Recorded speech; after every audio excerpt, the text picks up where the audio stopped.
Γεια σας. Σήμερα θα σας παρουσιάσω τον καθαρισμό κήπου. Ο συγκεκριμένος κήπος είναι σε αυτή την κατάσταση. Έχει αρκετά υψηλή βλάστηση από χόρτα και θα πρέπει να γίνει ο καθαρισμός του. Οι οδηγίες που έχω είναι να καθαρίσω τον κήπο από ανεπιθύμητη βλάστηση, να μαζέψω τα χόρτα που θα προκύψουν και να τα βγάλω εκτός του κήπου. Αυτά που θα χρησιμοποιήσω είναι μάσκα, γάντια, κράνος εργασίας, το οποίο έχει γυαλιά, και γκέτες. Καλό είναι όταν κόβουμε χόρτα με χορτοκοπτικό ή θαμνοκοπτικό να χρησιμοποιούμε μάσκα, να αποφεύγουμε να εισπνέουμε σκόνες και ό,τι άλλο μπορεί να προκύψει στο περιβάλλον καθώς εργαζόμαστε. Πρώτα ξεκινώ τον καθαρισμό περιμετρικά εκτός του κήπου. Αυτό το σημείο δεν είναι μέρος του κήπου, καθαρίζεται ώστε να βοηθά να φαίνεται και να παραμένει καθαρή η περίφραξη του κήπου. Στο εξωτερικό σημείο που καθαρίζω δεν έχει ομαλό έδαφος. Ανάμεσα στα χόρτα υπάρχουν πολλά στοιχεία που καταπονούν τις μεσινέζες και θα χρειάζεται να κάνω ανά λίγα μέτρα αλλαγή. Όπως φαίνεται κιόλας, για 15 μέτρα χρειάστηκα να αλλάξω 2 φορές μεσινέζα. Η συνέχεια είναι λίγο πιο απαιτητική. Στη γωνία που σας δείχνω υπάρχει αυτό το δύσκολο κομμάτι γιατί έχει αυτό το φυτό που δυσκολεύει πάντα τους χειριστές του θαμνοκοπτικού όταν το συναντήσουν, τουλάχιστον στην Ελλάδα. Στην περιοχή μου το λέμε μολόχα. Έχει χοντρό, σχοινοειδές κορμό και είναι αδύνατο να κοπεί με τη χρήση μεσινέζας.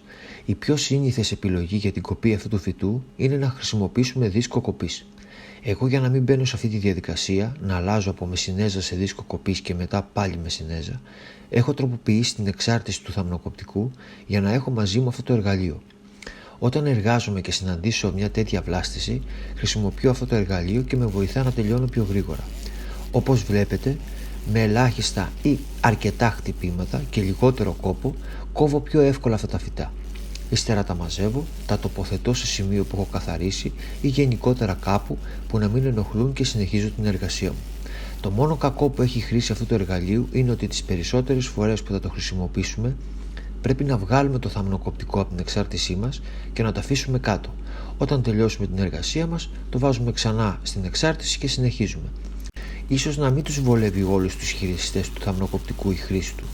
Στην συνέχεια, η βλάστηση συνεχίζει να είναι επιτρεπτή για τη χρήση μεσινέζας και καθαρίζω ό,τι βρίσκεται μπροστά μου, μέχρι να φτάσω στα όρια σύνορο του σπιτιού.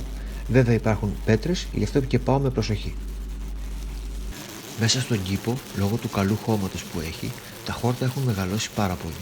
Ξεκινώ από αυτό το σημείο όπου η αυλή έχει τσιμέντο.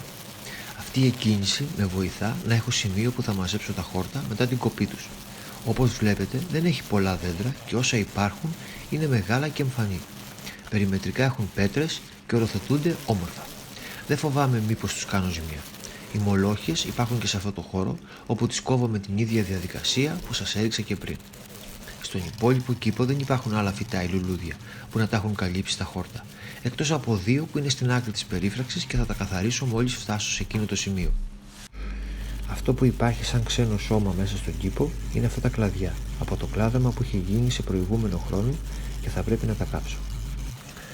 Αλλά αυτή η εργασία θα γίνει μετά το κόψιμο των χόρτων. Γι' αυτό συνεχίζω να καθαρίζω τον υπόλοιπο κήπο και προσπαθώ να κάνω την καλύτερη εργασία που μπορώ, ώστε να μην μένουν πολλές ατέλειες εκεί που εργάστηκα. Προσπαθώ να κόβω όσο γίνεται καλύτερα τα χόρτα ανάμεσα σε τσιμέντο και χώμα. Να αναδείξω το περίγραμμα που έχουν τοποθετηθεί οι πέτρες και να προσέξω τα σημεία του φράχτη. Φυσικά θα πρέπει να αναδείξω ό,τι άλλο μπορεί να έχει μέσα ο κήπος που χρειάζεται περιποίηση, προσοχή και σχολαστική επιμονή ως μέρος της καθαριότητας.